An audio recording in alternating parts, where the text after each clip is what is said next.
बिस्मिल्लाहिर्रहमानिर्रहीम। अस्सलाम वालेकुम नाज़रीन, मैं अहमद फ़वाद हूँ। आप यूट्यूब चैनल देख रहे हैं।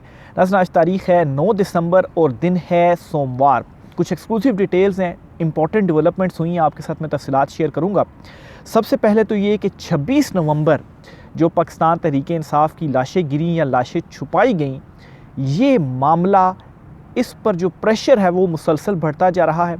आए रोज़ नए जो इंकशाफात और सबूत हैं वो सामने आते जा रहे हैं और जो परेशानी है इस वक्त मौजूदा चुनतखब हुकूमत के हलकों में वो बढ़ती जा रही है। इमरान खान साहब ने आलमी अदालत इंसाफ में मामला ले जाने के हवाले से भी कह दिया है। कुछ एक्सक्लूसिव तफसीलात आपके साथ में शेयर करूँगा। इसके साथ ही मंजरनामा भी तब्दील होता जा रहा है। स्टेटस को और डिक्टेटरशिप हुकूमतों का ख़ात्मा।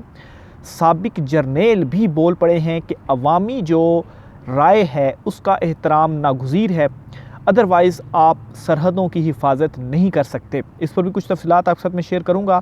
इमरान खान साहब का जो मैंडेट है बिल आखिर उसे तस्लीम कर लिया गया है और इस हवाले से एक बड़ी डेवलपमेंट भी सुप्रीम कोर्ट ऑफ पाकिस्तान में हुई है। एक इम्पॉर्टेंट फ़ैसला आया है इमरान खान साहब के मैंडेट की वापसी के हवाले से।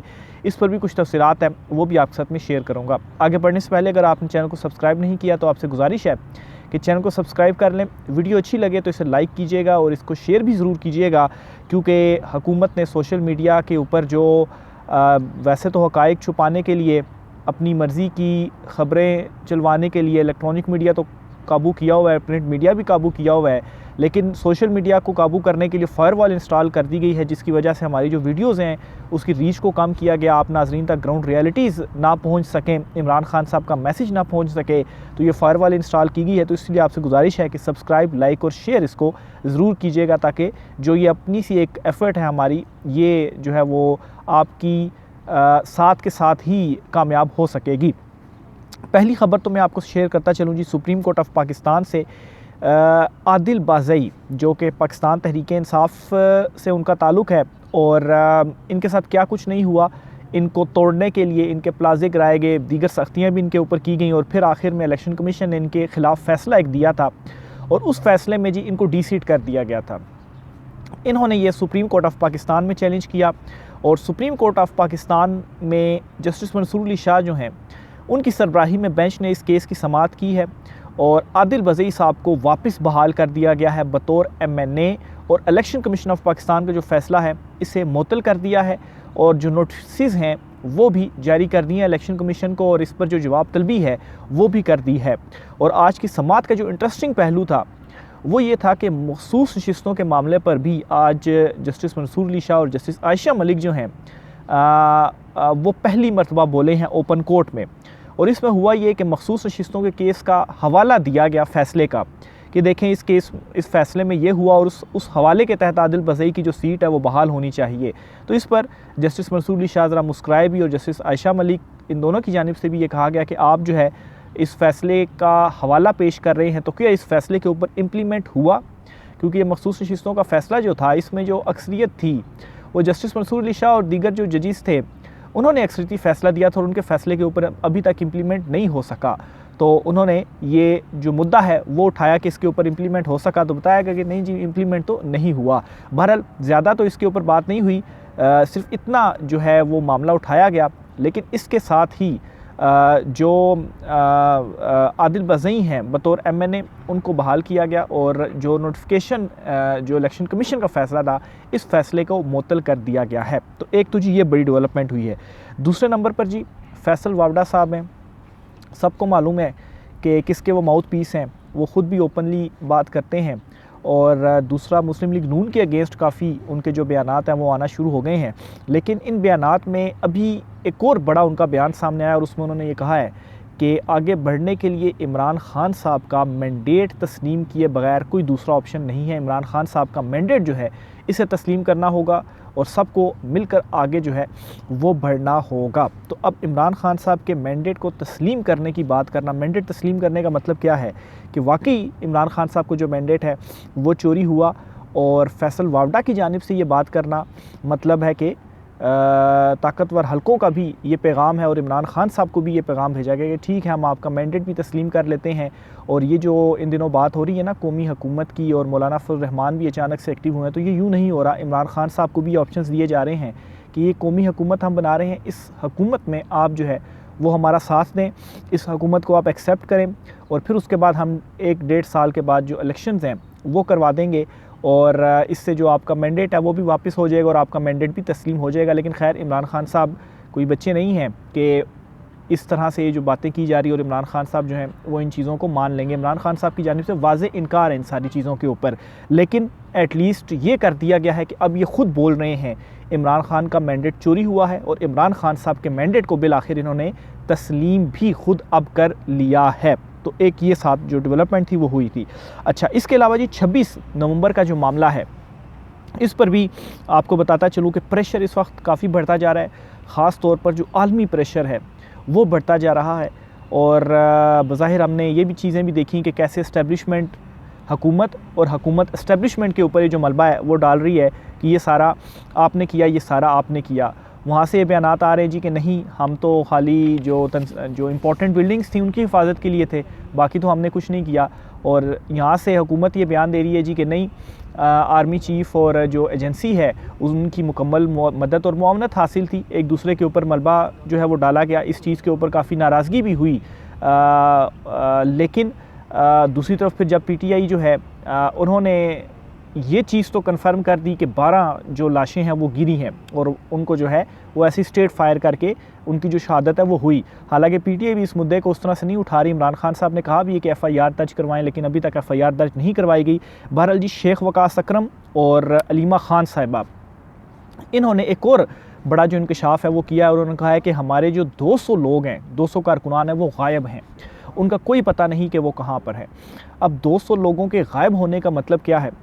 या तो चूँकि जो एक आलमी मीडिया की तरफ से भी जो ख़बरें सामने आई, जो कुछ अस्पतालों की सूरत हाल है, लाशें कहाँ पर है मालूम नहीं, लाशें गायब कर दी गई हैं, क्या किया गया है, उन चीज़ों को देखा जाए और ये 200 लोगों का अगर देखा जाए तो ये 200 लोग आखिर कहाँ पर हैं। और इस हवाले से ये खदशे का इजहार किया जा रहा है कि इन 200 लोगों को भी जब तक पता नहीं चलता, क्योंकि हम पूछ रहे हैं और हमें कोई बता नहीं रहा, हुकूमत से भी पूछ रहे हैं, कोई बता नहीं रहा कहाँ है, जेल में है, कहाँ है, जेलों में है तो आप पेश करें अदालतों में। तो उसका मतलब है कि इनको हम फिर डेथ ही इनकी हो गई है, हम फिर यही जो तस्वुर है वो कर लें, आखिर ये 200 लोग कहाँ पर हैं। तो ये एक अभी अलीमा खान साहब और शेख वकास अकरम जो है उनकी जानिब से मामला सामने आया। फिर जी उमर अयूब साहब हैं, वो ये कह रहे हैं कि जो कुछ डी चौक में हुआ उसमें जो असलहा था इस्तेमाल किया गया वो जी अमेरिका की जानिब से दिया गया था पाकिस्तान को कि आपने दहशतगर्दों को मारने के लिए जो असला है वो इस्तेमाल करना है, और वो जो है वो इधर डी चौक में इस्तेमाल हुआ। अब आप देखें जी, एक तरफ कन्फर्मेशन हो रही है कि हलाकतें हुई, जाबाग हुए लोग, फिर एक तरफ लोग गायब भी हुए, यानी कि लाशें छुपाने के हवाले से भी चीज़ें सामने आई, और दूसरी तरफ हुकूमत जो है वो इस्टेब्लिशमेंट पर और इस्टेब्लिशमेंट जो है वो हुकूमत पर जो मलबा है वो डाल रही है। तो एक तो इससे भी अंदाज़ा होता है कि अच्छा खासा प्रेशर है, और फिर ऊपर से इंटरनेशनल जो इदारे हैं, ह्यूमन राइट्स के इदारे हैं, वो इस पर शफाफ तहकीकात और उसका मुतालबा कर रहे हैं। फिर यहाँ से भी जो रिपोर्टें हैं वो गई हैं कि असल में डी चौक में हुआ क्या।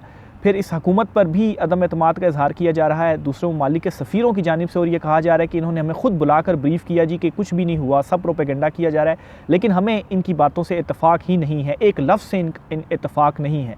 अब आप देखेंगे खुद बुलाकर ब्रीफ़ करने का मतलब ही ये है कि दाल में कुछ काला है और वाकई चोर की दाढ़ी में तिनका है, इन्होंने ये चीज़ें की हैं और इसी वजह से ही इनको बुलाकर बताना पड़ा जी कि नहीं जी ये तो प्रोपेगेंडा हो रहा है, और दूसरी तरफ माना इसको नहीं जा रहा। एक तो ये प्रेशर डेवलप हुआ है, ऊपर से आलमी जो ओवरसीज़ पाकिस्तानी हैं वो भी इस मुद्दे को उठाए हुए हैं, और फिर इमरान खान साहब ने अब ये कह दिया जी कि इस मामले को हम आलमी अदालत इंसाफ में लेकर जाएंगे कि ये कुछ हुआ है और इस चीज़ के ऊपर हमें जो इंसाफ है वो दिया जाए। और क्योंकि यहाँ की जो अदालतें हैं वो इंसाफ फराहम नहीं कर रही, यहाँ के जो बेंचेस बने हुए हैं, सुप्रीम कोर्ट जो है वो इंसाफ फराहम नहीं कर रही, आइनी बेंच हुकूमत ने अपनी मर्ज़ी का बना लिया है और उसमें बस वो केसेस लग जाते हैं, और ज़ाहिर सी बात है हुकूमत की के मुखालिफ जो फ़ैसले हैं वो कैसे आ सकते हैं। अब आप देखें 8 फरवरी इंतखाबात का जो केस है वो आइनी बेंच के सामने मुकर्रर हो गया, जो इमरान खान साहब ने चैलेंज किया हुआ है। अब 8 फरवरी इंतखाबात में ऐसा क्या आइनी तशरीह करनी है जो आइनी बेंच के सामने उसको मुकर्रर किया गया, वो तो आम बेंच के सामने भी मुकर्रर हो जाना चाहिए था। फॉर्म 45 और फॉर्म 47 का ही मुद्दा, इसमें क्या ऐसा आइनी मामला है जो कि मुकर्रर हो गया है जी सुप्रीम कोर्ट के यानी बेंच के सामने। तो बहरहाल जी ये जो प्रेशर है वो आता जा रहा है। अंदरूने खाना भी जो लड़ाई है वो बढ़ती जा रही है, मुद्दा एक दूसरे के ऊपर डाला जा रहा है। और इमरान खान साहब ने भी अब ये जो नया ऐलान है जी आलमी अदालत इंसाफ में, अब जाया जा सकता है या नहीं जाया जा सकता, लेकिन आलमी लेवल के ऊपर एक जो मुद्दा है वो उन्होंने उठा दिया है। मोहसिन नकवी हो, शहबाज शरीफ हो, इस्टेब्लिशमेंट हो, एक दूसरे के ऊपर जो चीज़ें डाली जा रही हैं, जो प्रेशर है इस हवाले से भी बढ़ता जा रहा है। आखिर में जी आपको बताऊँ कि आलमी सतह पर जो मंजरनामे हैं वो भी तब्दील हो रहे हैं और जो स्टेटस को और डिक्टेटरशिप है इसका भी ख़ात्मा हो रहा है। अच्छा, एक बात आपने याद रखनी है कि आलमी मंजरनामा जब तब्दील होता है तो उसका जो इम्पैक्ट है वो ऑब्वियसली पाकिस्तान में भी आता है, और अमेरिका में ख़ास तौर पर अगर तब्दीली हो तो फिर पाकिस्तान में भी जो तब्दीलियां हैं वो होती हैं। ऐसा नहीं हो सकता कि आलमी लेवल पर तब्दीलियां हो रही हैं और यहाँ पर कोई भी इम्पैक्ट उसका ना आए या यहाँ पर तब्दीली ना हो। माफ़ कीजिएगा। एक तो स्टेटस को और डिक्टेटरशिप इसका ख़ात्मा हो रहा है। ट्रंप जब से आया है तो अमेरिकी जो इस्टेब्लिशमेंट है, ज़ाहिर सी बात है वो भी नहीं चाहती थी पहले कि वो आए, लेकिन वहाँ पर अब ये जो स्टेटस को है उसका ख़ात्मा ट्रंप आकर कर रहा है। उसने अनाउंसमेंट्स जो हैं वो वाज़े की हुई हैं, जंगों से जो अमेरिका है वो वापस होगा। फिर इसके अलावा शाम में जो कुछ हुआ और जो जनूबी कोरिया में जो कुछ हुआ, वहाँ के आर्मी चीफ़ जो थे, जब उधर मार्शल लॉ लगा तो 6 घंटे के अंदर मार्शल लॉ ख़त्म करना पड़ा, क्योंकि पूरी जो आवाम थी वो सड़कों पर आ गई और आर्मी चीफ़ को बाद में ये बयान देना पड़ा वहाँ के कि मैं जो अपना इस्तीफ़ा है वो पेश करता हूँ। और वहाँ के सदर जो थे उसने माफ़ी मांगी कि मुझे मार्शल लॉ वो जो सिग्नेचर जो होते हैं वो असम्बली के ऊपर वो आखिर में सदर ने करने होते हैं, तो ये नहीं लगाना चाहिए था। तो ये मतलब वहाँ का जो डिक्टेटर था, आर्मी चीफ़ था, उसने ये बात अपना इस्तीफ़ा जो है वो पेश किया। फिर शाम में जो कुछ हुआ, तकरीबन कोई 50 साल से भी ज़्यादा का दौर था वहाँ का, जो बशारुल असद और उसके जो वालिद थे, वहाँ पर डिक्टेटरशिप का जिस तरह से ख़ात्मा हुआ, फिर इसी तरीके से अमेरिका में भी ये जो तब्दीली है वो आती जा रही है। और इसका जो इम्पैक्ट है वो पड़ेगा पाकिस्तान में भी, क्योंकि पाकिस्तान में भी किसकी हुकूमत है सबको ये मालूम है। सिविल मार्शल लॉ बज़ाहिर लगा हुआ है, ये भी सबको मालूम है। अब तो निचले लेवल तक इमरान खान साहब ने जो शऊर है वो दे दिया और हर कोई ये जो बात है वो कर रहा है। तो एक तो आलमी मंजरनामा तब्दील हो रहा है और जो प्रेशर है वो बढ़ता जा रहा है, और दूसरा 26 तारीख को जो कुछ कर दिया गया ना, इसके ऊपर अलहदा से जो प्रेशर है वो इस वक्त पड़ रहा है। और इमरान खान साहब का मैंडेट इन्हें तस्लीम करना पड़ रहा है, ये अपने मुंह से कह रहे हैं, और इमरान खान साहब को मैसेज भेज रहे हैं कि आए मिलकर जो कौमी हुकूमत है वो बना लें, क्योंकि उनको मालूम है कि जब तक इमरान खान हमारे साथ नहीं मिलेगा तो फिर हमारी भी खैर नहीं, हमारी भी बचत नहीं है। इसीलिए ये मलबा भी डाला जा रहा है एक दूसरे के ऊपर कि उसने किया और वो कह रहे हैं जी कि इसने किया। एक साबिक जर्नेल हैं जी, उनका मैं आपको एक ट्वीट पढ़कर सुनाता हूँ। उन्होंने अपनी ट्वीट में क्या कहा है। वो ये कहते हैं कि इराक, लीबिया और शाम से सबक सीखें। इराक, लीबिया और शाम से सबक सीखें। यहाँ पर क्या था? डिक्टेटरशिप थी। अवाम साथ ना हो तो हुक्मरान या फ़ौज नज़रियाती या जोग्राफाई सरहद का जो दिफा है वो नहीं कर सकेगी। अवामी राय का जो एहतराम है वो नागुज़ीर है। इस वक्त अवामी राय किसके साथ है और अवामी राय को कैसे कुचला जा रहा है, ये भी किसी से ढका छुपा हुआ नहीं है। इवन कि अब तो सोशल मीडिया के ऊपर क्रैकडाउन किया जा रहा है कि यहाँ से भी जो आवाज़ें हैं वो बंद कर दी जाएँ। देखें, आपने अवाम का एहतजाज करने का हक़ है, पूरा मन एहतजाज का, ठीक है, डेमोक्रेसी में होता है, लेकिन स्ट्रेट फायरिंग कर दी गई और मजाक उड़ाया गया कि अब तो ये भाग गए हैं, अब ये एहतजाज के लिए वापस नहीं आएंगे।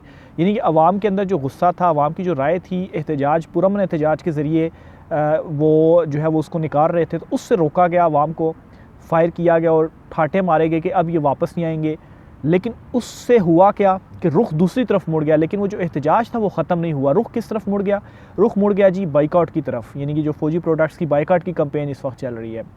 रुख किस तरफ मुड़ गया कि अब सिविल नाफरमानी की जाएगी। रुख किस तरफ मुड़ गया कि ओवरसीज़ रेमिटेंसेस पाकिस्तान को ना भेजें। एहतजाज तो है, लोग अभी भी बोल रहे हैं, लेकिन रुख जो है वो दूसरी तरफ मुड़ गया। यानी कि जो अवामी राय है इसका एहतराम नागुज़ीर है, और अगर आप इसका एहतराम नहीं करेंगे तो आप फिर इराक, लीबिया और शाम से सबक सीखें। तो ये जी एक साबिक जर्नल हैं एजाज़ अवान साहब गालिबन, उन्होंने ये ट्वीट किया और ये जो मैसेज है वो दे दिया है।